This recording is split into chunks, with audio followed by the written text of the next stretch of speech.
Hello, and we are back on this Fashion Forward Friday. I have the beautiful Eboyne Jackson with me, associate editor for Sheen magazine, also director of publications of Divine Influence PR, and CEO of Eboyne Royal and Glam Beauty. Welcome, Eboyne, excuse Hey, me. How you doing, lady? hey, Carla. I'm well. How are you? I am good. Happy Friday to you. I want to make Yes. sure everybody knows this woman of million talents. In case you didn't know, I think you do though. She was the one who's behind the scenes producing that digital series for BET called Wig Out, which had over 5 million views. Wow. Yes. Oh my gosh, that's incredible. And then Thank you so much. you recently launched your hairline. Am I correct? Yes. Eboyne Royale. And then you have Lux fashion design. Yes. Apparel. Lex on 7th. I'm launching in April. See, we're gonna have you back for each career day to talk about each one of your hats. Oh, yes. I would love that. Count me in for sure. All right. Okay. So today we're gonna focus on I'm gonna do that too. Fashion editing. I know Yes. you that hit girl. You already had somebody on LinkedIn who was sending me a question for Ebony. I said, this is exactly what we're gonna talk about. How to, have that Awesome. fashion editing. I said, look at this. So let's talk a little bit. Fashion Yes. editing. Absolutely. You handle the editing for Sheen magazine. Yes. We want to talk about I always like to talk about why. Why hmm is that role important to you, and why should it, what should someone consider as a reason for wanting to be a fashion editor? Well, honestly, if you're into fashion and you love to write and you're someone that really is really hip to trends, being a fashion editor is the best of both worlds. I mean, you get to intermix the writing aspect with the amazing fashion aspect. I mean, who wouldn't love that? It's amazing to be able to write about the trends and interview those that inspire fashion and create lanes that we experience in fashion today. It's such an honor and a privilege, and it's amazing. I mean, I never would have thought years ago when I started in my journalist career that I would actually be a fashion editor for a prominent publication that is growing. It's growing in leaps and bounds, She magazine. So it's such an honor and such a privilege. And honestly, it's phenomenal. I wouldn't change my journey. I love what I do. It's just effortless. Mm-hmm. And so let's talk about your path building up to that point to be fashion editor. What are some of Sure. the skills that you built that other people need to build to be a fashion editor, and how did you, go about that? Well, yeah, definitely. So I really initially started my career as a journalist, and I was working definitely in fashion, but a lot of entertainment writing as well. So it's fashion and entertainment intermixed. I started working for Huffington Post, Black Voices, and I really got my feet wet. I live in Connecticut, and there was an opportunity in New York working for them, and I'm like, you know what? I really need to get more experience. Like, I always loved writing about fashion, always loved everything fashion, beauty, entertainment, lifestyle. And I'm like, I really need to get a really viable internship experience. And I recommend that to anyone who's trying to break into editorial or any industry, whether it's fashion or beauty or lifestyle, whatever your niche is. You definitely have to have that experience.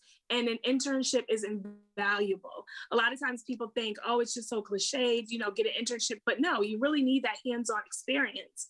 So that's really what really, I would say, Carla, that really got me cemented into becoming this fashion journalist and fashion editor that I am today. It was really my experience with Huffington Post Black Voices that prepared me, learning how to write heads and decks, learning how to interview celebrities and fashion designers. One of my first fashion shows that I ever covered was Tracy Reese. Shout out to Tracy Reese. I love Yes. Tracy Reese. She's iconic. So yeah, that was one of my first fashion shows, was interviewing Tracy Reese. And then my second was Laquan Smith, when he had just emerged onto the scene. So that was really exciting.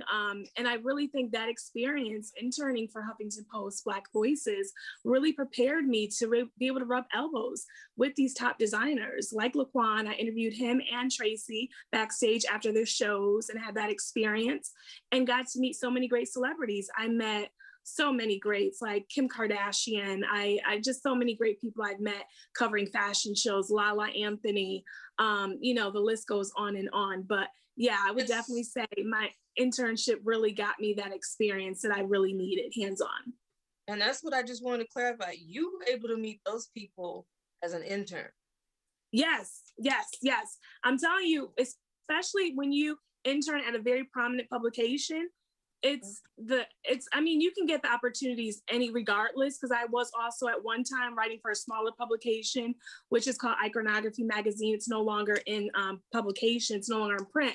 But even for them, I was able to get in some really great fashion shows and met great celebrities and did fashion designer interviews even for them. But I would definitely say, because Huffington Post Black Voices was at the time was very, very prevalent.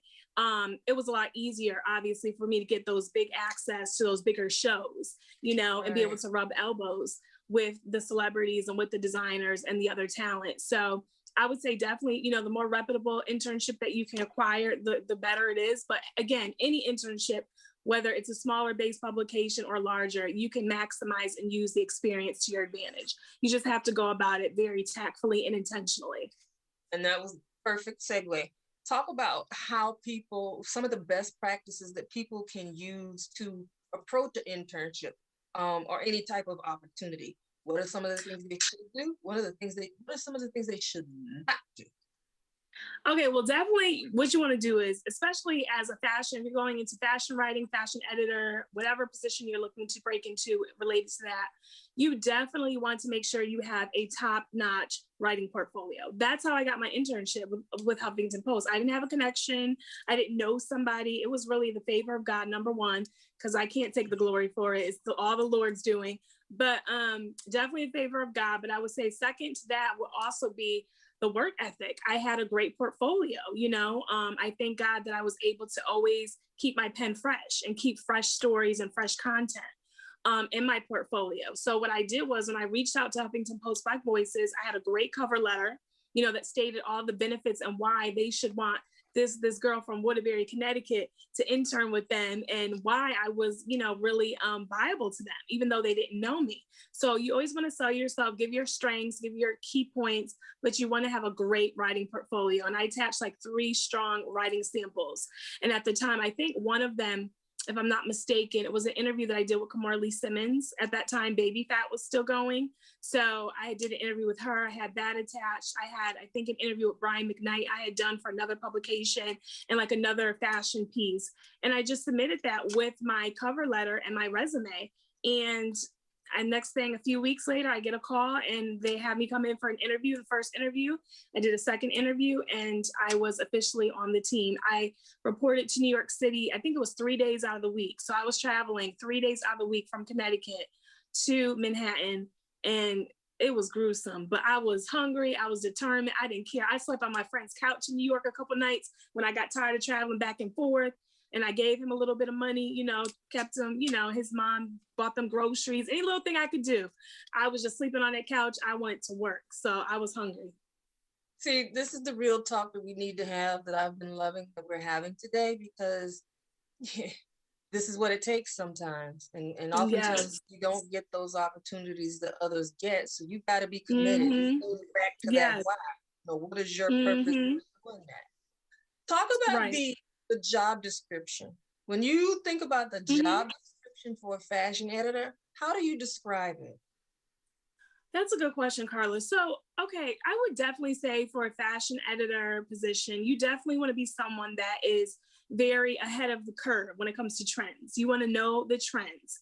You definitely have to have an eye for fashion. You have to have an eye for what's trending, even when it's not trending, being able to predict what's next in fashion, what's the next scene, and not just even just in trends, but in conversations. One of the things I love about the fashion pages that I curate for Sheen magazine, if you ever look at them, I'm always looking for the fresh designers, established designers. I mean, we've featured everyone, in the industry who is really synonymous in fashion, Laquan Smith, Jay Bolin. There's so many greats that we've interviewed on Sheen Magazine. But then I also like to pass the baton to those new designers, those new faces like Sai Sanko and so many others that are just so amazing at what they do and deserve recognition. So it's important to really have an eye for who's trending before it's trending as well, in addition to really being able to really bring fresh, engaging content. Because again, people don't want to see the same faces all the time. They want to see fresh, new faces. So you definitely need to keep your eye on that. And you also need to be really, really open to different angles in fashion. I mean, yes, we feature fashion designers, but then there's also kind of that beat where we look for fashion designers that tell stories to their garments. We interviewed one designer who all of her clothes were eco-friendly. Everything was just very reusable. And, you know, we look for those really unique angles too, not just your typical trending stories all the time. Sometimes we want to make it a little bit more out of the box, if you will. Right. But I think really being able to really hone interesting and captivating stories in fashion is also a key element as well. So, and one of the things that we do for Black Fashion World is we service fashion designers, fashion retailers, and then a lot of organizations say related industries, and that's okay. But we've chosen to include you as a fashion editor in the fashion marketing space because we believe there would be no them without you. I'm saying that backwards. Yes, that's awesome. How can they market fashion without that fashion editor? That's right. So let's talk about that value that you bring as a fashion editor to that fashion designer. What is that value and what goes into that? Sure, it's a tremendous value. And that's one of the other things too I wanted to mention is really relationships. Relationships in fashion, it's so crucial. And really, it's a great value. And I think the more that you intermix and build those relationships with the fashion designers themselves personally, not so much their publicist or their assistant, it's really building that organic relationship. Like I have been able to forge great friendships with some of the greatest in fashion, just organically after an interview. You know, there's a connection. Okay, you want to take my phone number or follow me on Instagram, and there builds that camaraderie, that relationship that is so important. It's so vital. And I think that it is a great value. And I think more and more fashion editors, obviously, they are aware of our power. I mean, we can either make you or break you to some degree if you want to be technical about it with our reviews or what we say. So it's so important to really hone really organic relationships with these fashion designers and have them also to the point where they don't just look to you to give them an opportunity or to write a good review. They look to you for even feedback. Like one of my fashion designer friends will even like send me emails and be like, oh, what do you think about this? Or what direction do you like this direction that I'm going in?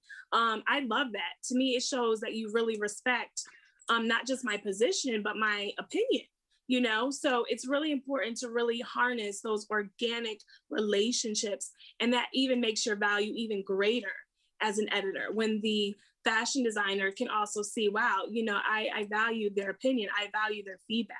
And their word really holds weight. So yeah, it's a huge, it's huge. It's absolutely huge. Yes. So fashion designers would not be popping without the fashion editor to write about them and talk about them. Absolutely. It's fact.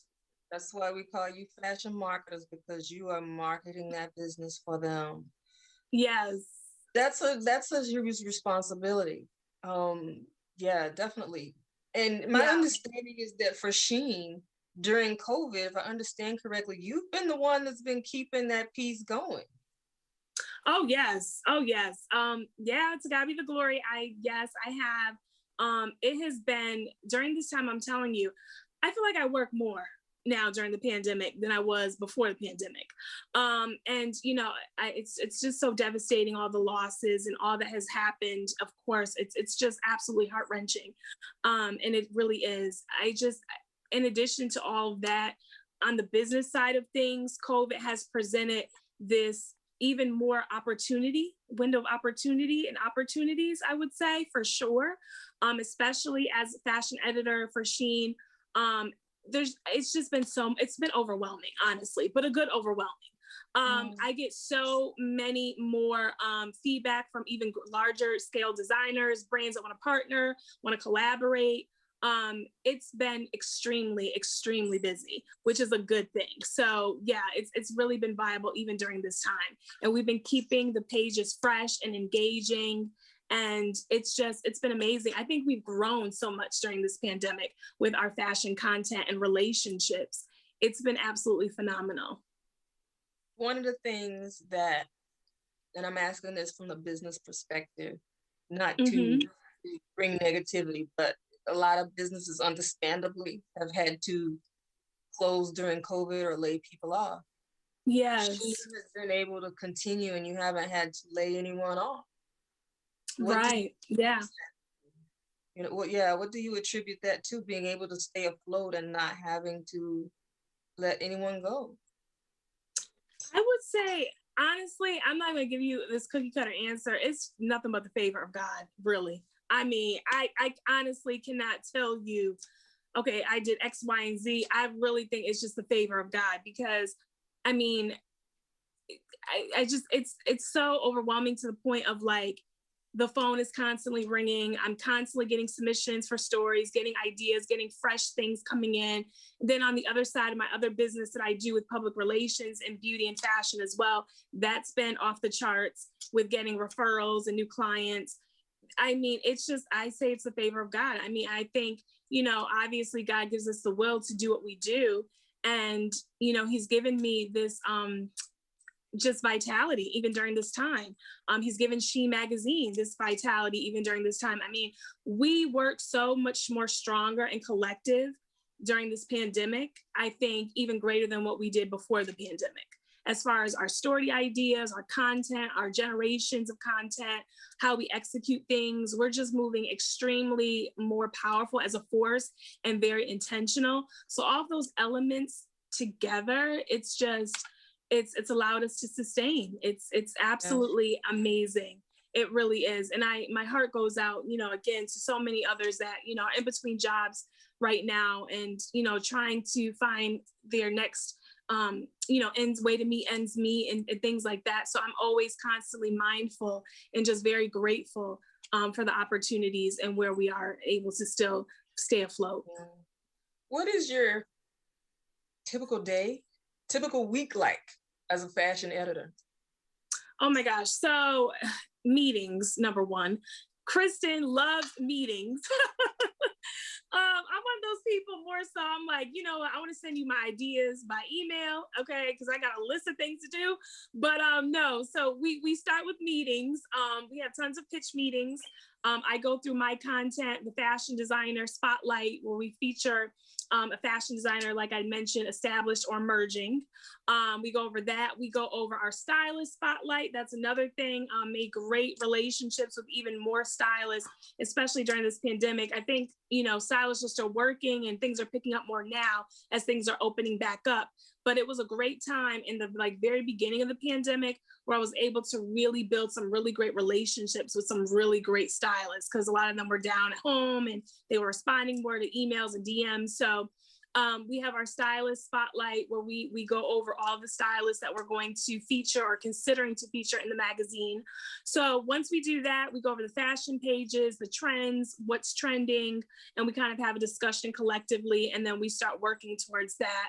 So really it starts with meetings. After that, I would say there's definitely a lot of long lead phone calls that I do, because I don't like to just because I like your designs or, you know, I like your styling capability, I still want to build a relationship and get to know the fashion designers or stylists myself personally. So a lot of times I'll do like a field screening call with them where I'll just kind of talk to them, get a feel of who they are, what their goals are, tell me a little bit about their brand. So I can kind of build that own relationship.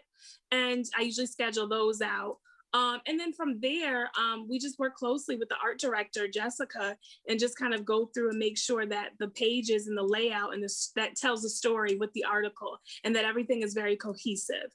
So that's what I do primarily in the fashion, as a fashion editor for Sheen. It's a lot of scouting, new designers, new stylists, and really just kind of building those relationships. And then obviously there's the fun part, which is the writing and getting the interviews. We transcribe them, and that's very lengthy and tedious sometimes, depending on how long the interviews are. And after that process, we pretty much go into, solidifying our headlines, our bylines, and our deck, our head and our deck for the articles. And then we start writing in the execution process. And usually, because we are quarterly publication, at least every month, we're coming up with fresh content for the next previous issue. So that's pretty much like in the fashion editor side, what I do for that respective position. When you think about the career fashion editor, were there any expectations that you had of the career that were different? And if so, what were they? Different than what you got? I wouldn't say different. I think I kind of expected it to be the way that it is.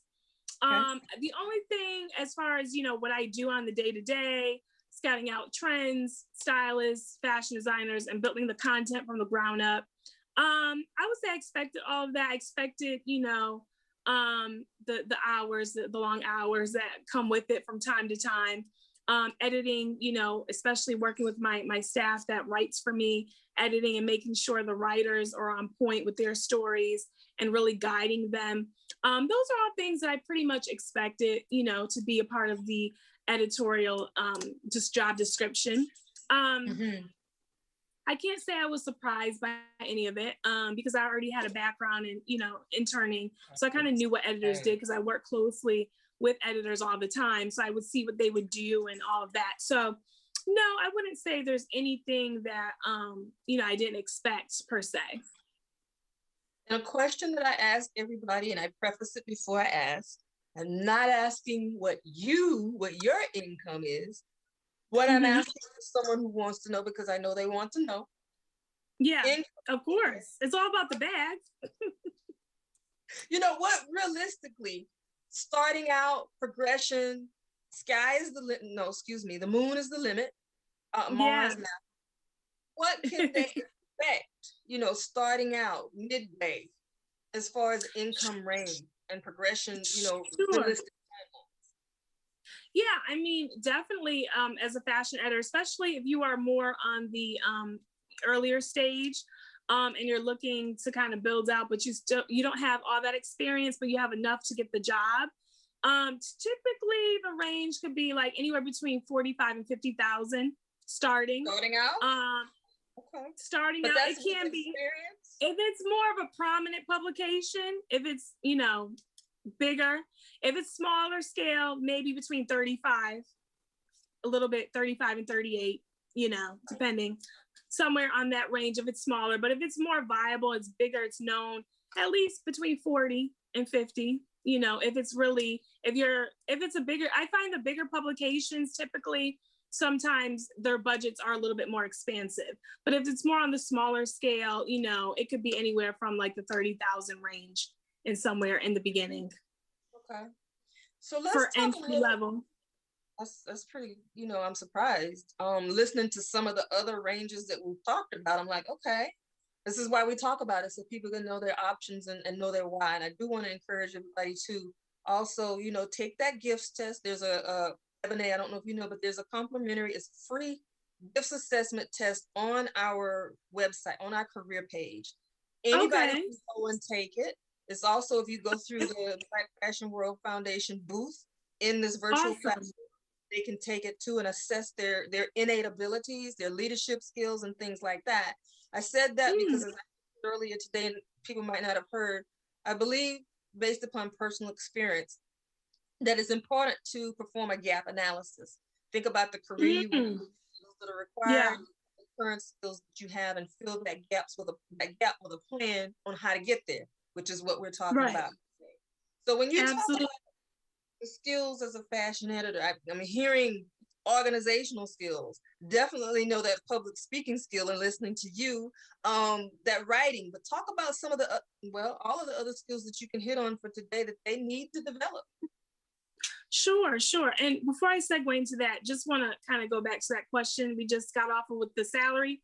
that is why I recommend to anyone, especially in the beginning, when you're entry level and coming into journalism or editorial or any positions in that scope, you always want to I always had a side hustle, so that what I was looking to, accomplish per year, I was able to hit my target goal. I feel that's very healthy.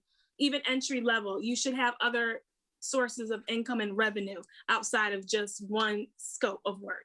So if you are making 30 or 40,000, if you want to make 80 or 90,000, okay, well, I'm going to start this and I'll do this to be able to equate to that. It's always important to have a side hustle. I just want to say that. Yeah, multiple streams. Yeah, multiple streams. Yes, we're gonna do something with financial literacy and the multiple streams. We have to. We as a yes. culture, we need it. So we're gonna so needed. Might just do a multiple stream workshop. We're gonna do something. Most of us, I wasn't. Most of us did not see entrepreneurs or people who knew how to have those multiple streams in our childhood, so we don't know about that. So that's true. We got to train them. Yes, absolutely. So going back to those skills, thank you for clarifying that too. That's very sure. Important. Let's go back to those skills that they need to have and ways they can develop them, activities they need to take on, which you've already talked about, the internship. Are there any books they need to read? Are there any groups or organizations they need to get involved with? Are there any do-it-yourself videos they can watch? Talk about those skills in a development plan. Okay, honestly, the greatest skills for me, and I can only speak for myself because this is, from my perspective, I honestly didn't do anything. All I did was I just prayed and I got on my knees and I said, Lord, I need you to guide me. I need you to open every door that you deem that I should have. I want you to open these doors. I say for me, prayer is essential. It is essential. I've never had to necessarily read books or do anything. It was more of just my faith, and that's what's carried me and brought me the favor and brought me along the way to where I am now. Outside of that, in answer to your question, I would definitely say for sure, people skills. A lot of times we overlook just the simplest things. Sometimes it's not just about a book or a manual or learning, how to be a fashion editor, reading resources. Those things are good. I'm not knocking that. But I'm saying that just being a likable person and a good person and a people person, being able to have a flair with your words and be able to navigate in a room and finesse a room and work a room and command a room. Those are very important elements in fashion, especially if you're a fashion editor. You have to know how to schmooze with some of the best of them. So I would say really honing in on your people skills, because everything is about relationships. Again, it really is important.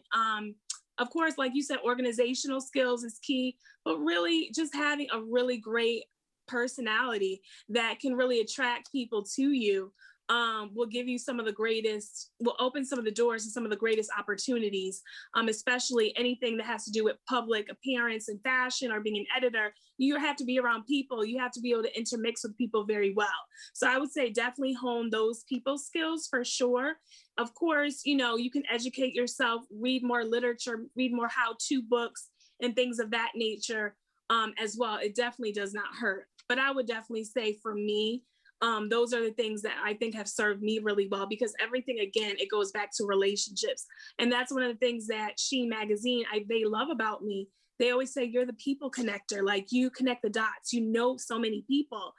Yes, because I'm a likable person. I'm a genuine person. So those are things people, they look and they gravitate towards. You need favors, or you need someone to fill in your pages, and you may not have reached to a certain person. Those things really do open the doors. It's really not that hard. And you talked about building that writing portfolio. How should someone go about building their writing portfolio? Well, definitely, you want to have great content. So you want to, if you're looking like, okay, I want to be a fashion editor, I want to be a fashion journalist or writer or commentator, then you want to start producing strong content in that area. Very simple. As many stories as you can get under your belt. And nowadays, everybody in general, people just love to be interviewed. It is really not that hard if you have, a really great pitch letter you can send to them. And if you're working for a decent publication, whether it's print or digital, people love opportunity, especially now we're in a pandemic. Everybody wants their name in headlines, okay? And I'm just saying that from my other hat, my PR hat. So it is not hard to get the content and the stories that you need, especially during this time. People want to be noticed and they want their stories out there. So if you reach out, you find a talent or you find a fashion designer or stylist that you really like and you think, or even a celebrity that you're like, they embody fashion and they're just on point, reach out to their publicists, their managers. Those contacts are very easy to find. A lot of times it's in their bio on Instagram or it's on their website, or it could be found on their Facebook on the About section. Go and use Muck Rack. There's so many ways to find contacts for these celebrities or designers or their PR departments. A lot of the information is just so easy to find. You draft up a really great pitch and reach out. Of course, you have to make sure it's approved by your editor first. And once that is approved, you reach out and you set up these interviews and build this great content.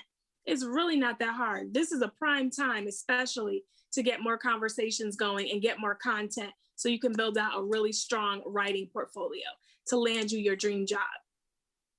What was your breakthrough moment? And how did you? Well, I mean, if I can be totally honest, I got to be transparent about this one. Before all this success and all this good stuff that I'm talking to all y'all about, ladies and gentlemen, don't be fooled. There is a backstory, okay? The backstory. Everybody wants the glory, but no, I want to tell you the story, okay? Yeah, I struggled. I've been in this industry for 10 years. Got out of college and was like, okay, I knew I wanted to be a fashion editor. I wanted to be a publicist. I wanted to have all these different businesses and brands and all the stuff that I'm doing now. But it's been 10 years in the making to get to this level. I had to really struggle. I'm talking graduating college, working dead-end jobs for years, working as an administrative assistant, making like $10 an hour. Okay, $12 an hour. Was happy when I finally got to 15. Praise Jesus. I thought I was doing something. I was like, okay, I was grateful. I was like, look, this is more increase. So I was happy about it. But I wanted more. I wanted more. And honestly, even during my time of working 9 to 5, I just kept writing. I kept writing every opportunity that I could go for. At one time, this was years ago, you guys probably don't even remember this, but Alicia Keys had this contest where she was looking for like a writer for her blog site. It was called imasuperwoman.com. And I went and I said, I'm going to be Alicia Keys. I'm going to be her editor. I know I'm going to get this job. I kept speaking it. Finally went and submitted my stuff, got a call back, and I was number 2 in the contest. I was losing it, y'all. I was losing it. I was like, oh my gosh, devastated when I didn't get it, but I was honored that I was considered. To me, that was like, I'm getting closer. And the piece that I submitted, it wasn't a fashion piece, but it was a piece by Sojourner Truth, and it was called Ain't I a Woman? And I had took little excerpts and I made it my own and kind of told my story through Sojourner and Harriet Tubman. It was a very deep piece. And that was what got the door open. So I would just say for years, I just struggled, just working. I wrote for so many publications, the local newspaper. I wrote a column for them for a couple of years, made some side money doing that. Then from the local newspaper, that's when eventually at that point I was at a crossroads. I was like, I need something more. That's when I started my Huffington Post Black Voices internship and ended up getting hired by them as a full-time freelancer. So I ended up doing that. And when I say full-time, it wasn't enough to make me leave my job, but it was enough for me for the pay, it was enough for me to contribute more on a continual basis for them. So I did that for a while. And then eventually that kind of severed because at that time it really was AOL Black Voices. And then when it merged into Huffington Post Black Voices, they had a lot of layoffs and they had to cut back and all that type of stuff. So my position was axed, which was devastating because I love working with them so much. But then from there, I started writing for like Juicy magazine and I was doing a lot of their celebrity stuff. And then I started working with iconography and I was a fashion editor for them. And then eventually I got my gig with Sheen magazine. I've been with them for 7 years, which is such a blessing. And it was just kind of around that time, like when I got the gig with Sheen, started working for them. and I really started building my clientele more in the PR space, I was able to finally, after several years, I was able to leave my 9 to 5 and work full time for myself. So I've been working for myself for the past 5 years now. So that's such a blessing. Yes. But it was hard. It was hard. I mean, Carla, it was hard. I'm talking like, I mean, you got to be to work at 8 o'clock every day. I got articles due. I got clients. I was always working with my clients in PR. I have at least 1 or 2 clients on the side. So I'm juggling all of that with a full-time job, 8 to 5, sometimes hours. I was working 10-hour days on my last job that I left. I was an intake coordinator and for a transitional home. And it was so, when I tell you I was exhausted. But exhaustion and the pressure, when you can feel like you're getting closer, it just keeps you going and it keeps you going. And it's just, I can only attribute, honestly, just the goodness of the Lord that kept me, because, I had rent and I had all kinds of student loan debt, responsibilities. I wasn't living with mom and dad, after college, I was on my own. They was like, okay, you got a degree. It was like, okay, you're 25 now, figure it out. So it was definitely that pressure. Like I've got to achieve my goals, Yeah. So I kept writing, kept doing all that on the side, working my 9 to 5s, doing my stuff with PR. And eventually, after all the trials and the exhaustion, it paid off. So everybody has a story. Talk about those goals a little bit. What are some, we call them SMART goals: specific, measurable, achievable, realistic, and timely? What are some realistic goals that someone who wants to become a fashion editor or transition into that role as a career changer, you have the experience of both. What are some realistic goals that they should set and realistic timelines that they should put to those goals? Well, I think especially when you start as a freelancer, you start as a writer, your goal always, most of the time, will be, I won't say always, most of the time it is to elevate. And the next elevation is the editorial seat. It's the editor's chair. So you have to really just be intentional with your time. Like for me, I always knew fashion and being an editor I just felt it was my destiny. I knew that I wasn't going to just stay just being a writer or contributor. Not that there's anything wrong with that. There's nothing wrong with that. But when you're hungry and you want more, you have to really work towards it and be intentional and really you have to just be hungry. You have to be hungry. So I would say for timelines, for sure. I mean, I started, writing, and I gave myself at least a good 2 to 3 year stretch, a span of time before I was in an editor's role. Before I became an editor at Sheen, I was in the editor's role at Iconography magazine, which was like more of a startup magazine. And DAM, Dynamically Advanced Movements magazine, I was their fashion editor. And I did their covers, booked the talent for covers and all that stuff, which I do for Sheen now to this day. I love booking covers. It's such a thrill for me. But I knew that before I got to obviously a major level or a bigger publication, I needed to show that I was already an editor, and that I had some of that experience under my belt. So when I was at Sheen, they already knew I had editorial experience already for 2 other magazines. Although they were smaller, it was still viable because it's like she knows how to curate the pages. She knows about deadlines. She knows about heads and decks. She knows about all those things. So you have to give yourself at least, I would say, a good 2 to 3 year window, at least. If you're writing and you want to be an editor, work within that 2 to 3 year mark to become an editor. And the way you do that is obviously the stronger your writing style is and your stories, and the more pristine you are, especially with grammar and, grammatical logistics, and you're really good with diction and verbiage and all those things, and you're a strong, sound writer and interviewer, then it's only inevitable, because honestly, that's the next level up is the editor's chair. So I would say give yourself at least a 2 to 3 year window to work towards that. And again, the stronger your writing samples are, the more easier it is for you to get a yes, because every every magazine is looking for a strong writer. They want to know that you can write with your eyes closed, and that you have great engaging content. That's what's going to sell you. Right. So I'm going to ask one question. I have a couple of questions, and then we're going to wrap up. What are some of your daily habits that have helped you build success, maintain success? And we know we're going on up the ladder to another level of success. So what are some of those daily habits that you have put in place?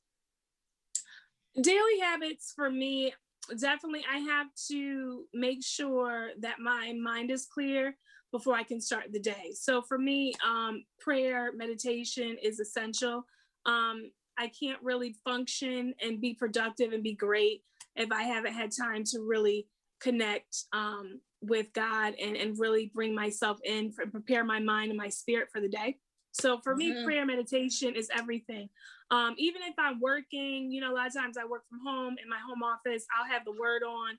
I have to saturate my spirit with good things and feed my soul. So that's number one, because at the end of the day, success is great. And yes, we want to be successful.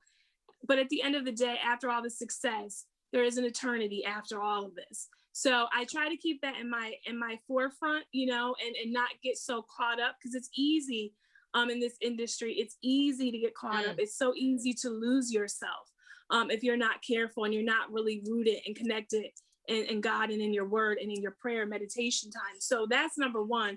I would say outside of that, I would definitely say I have to structure my day.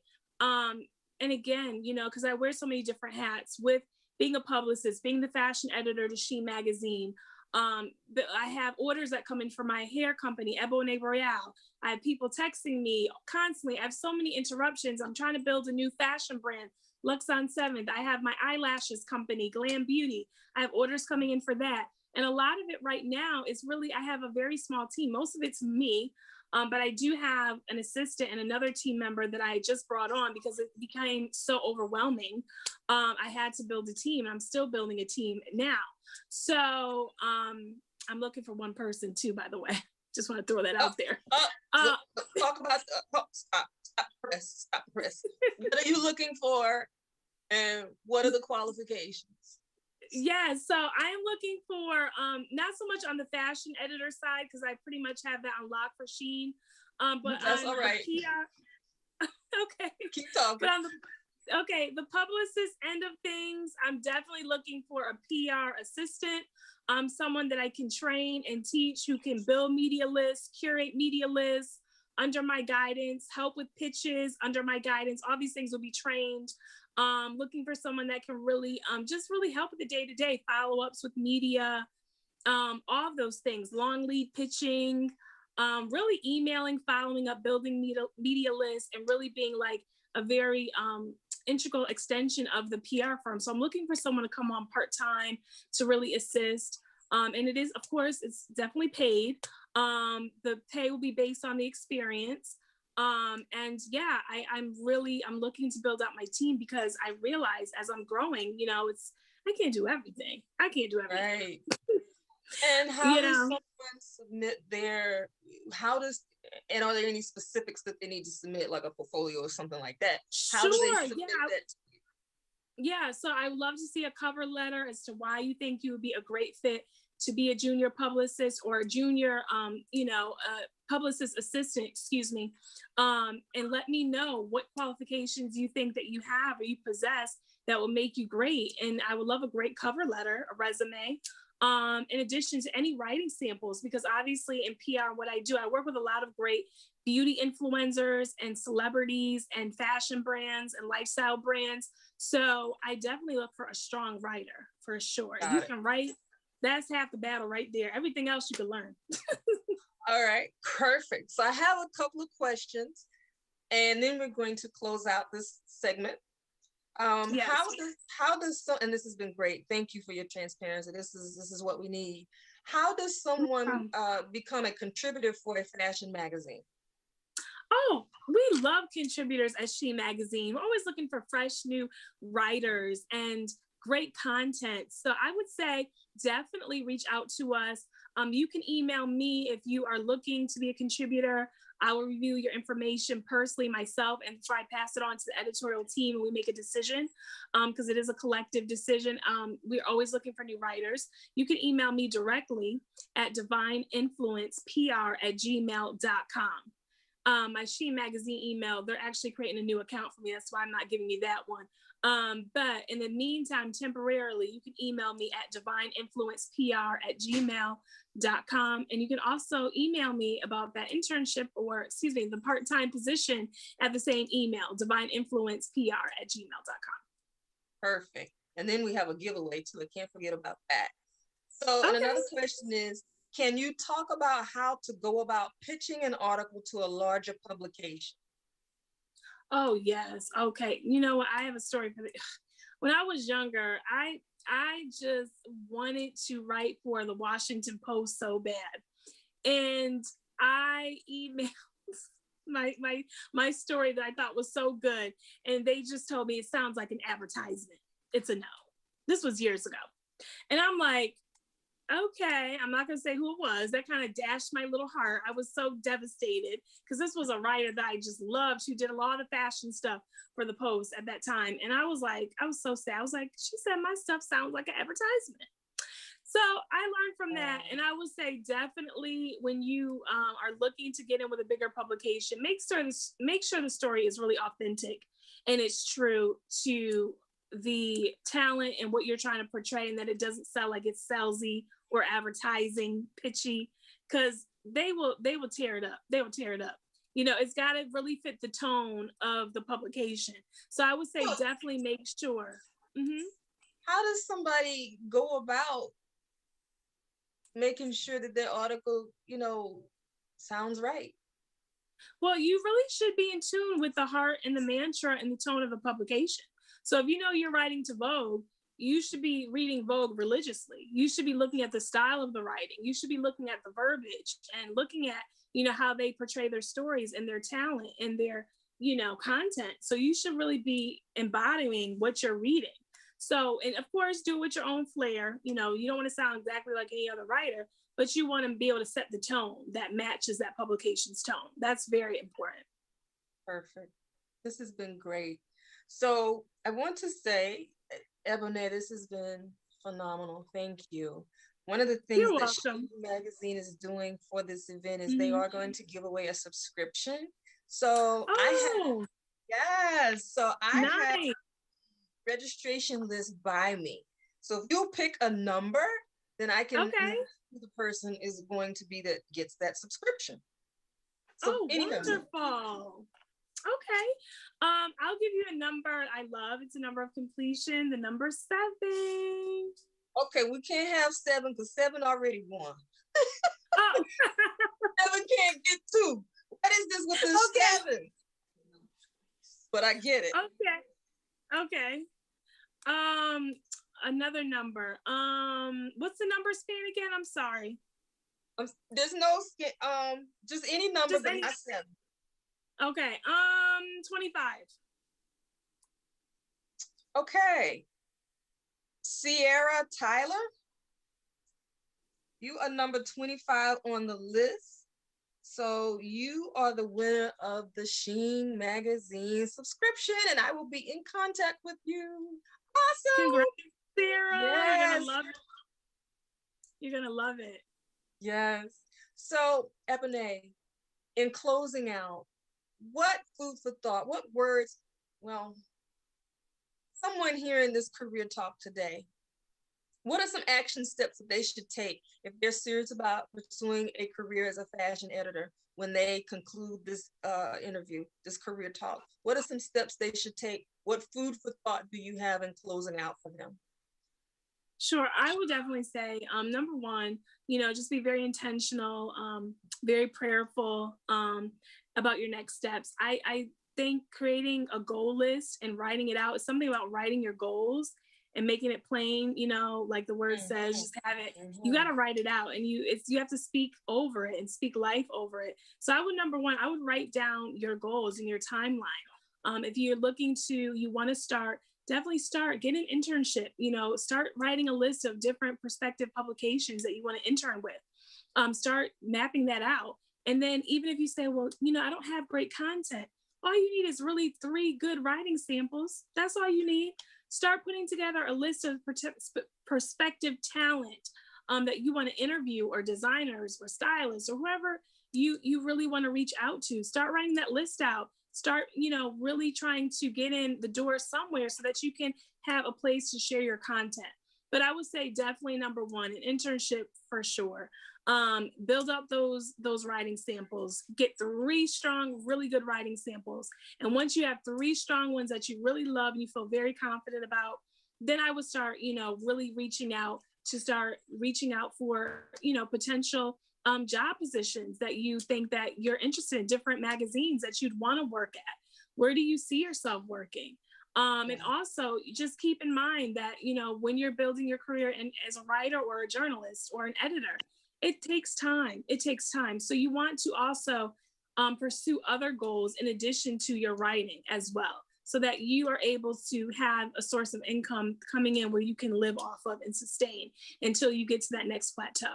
That's what I would advise. So you definitely want to have another source in addition to your writing and editorial passions as well.